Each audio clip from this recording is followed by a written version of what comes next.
ரொம்ப ரொம்ப முக்கியமான செய்தி.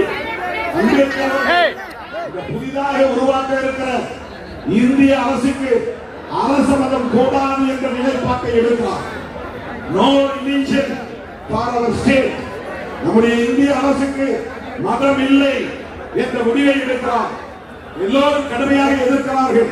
அப்போது அம்பேத்கரின் கருத்துக்கு இந்த ஒரு கருத்துக்கு மட்டும் துணையாக இருந்தவர்கள் 2 பேர். ஒருவர் பண்டிட் ஜவஹர்லால் நேரு, இன்னொருவர் யார் தெரியுமா? அம்பேத்கரின் பரம வைரி. பரம எதிரி. வைரினா எதிரி. அம்பேத்கரின் மிக முக்கியமான கொள்கை பகைவர் யார் என்றால்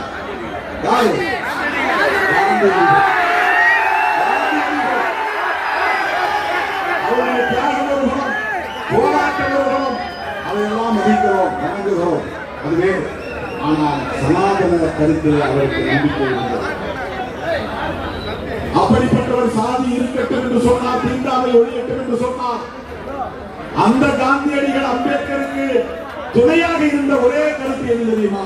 மதச்சார்பின்மை, செகுலரிசம். அதனால்தான் காந்தியை நாத்துராம் கோட்சே சுட்டுக் கொன்றார். நாத்துராம் கோட்சே யார்? மகாராஷ்டிராவை சார்ந்த சிற்பவன் என்கிற ஒரு பிராமண குடும்பத்தை சார்ந்தவன்.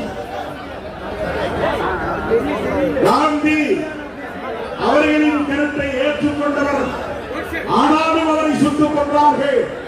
ஏனென்றால் அம்பேத்கர் முன்மொழிந்த மதச்சார்பின்மை என்ற கருத்தை ஆதரித்த காரணத்தினால் காந்தியை சுட்டுக் கொன்றார். இது வரலாறு. அந்த காங்கிரஸ் கட்சியின் பாரம்பரியத்திலே வந்தவர்தான் இந்திரா காந்தி அம்மையார்.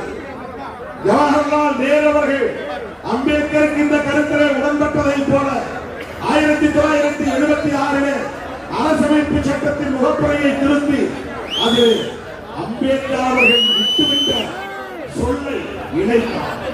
76 விசா வந்த போது சோசலிஸ்ட், செக்யூலர் என்கிற 2 சொற்களையும் திருத்தம் செய்து இணைத்தவர் இந்திரா காந்தி அம்மையார். அந்த இந்திரா காந்தியின் பெயர் ராகுல் காந்தியோடு திருமாவளவன் கைகோர்த்திருக்கிறார்.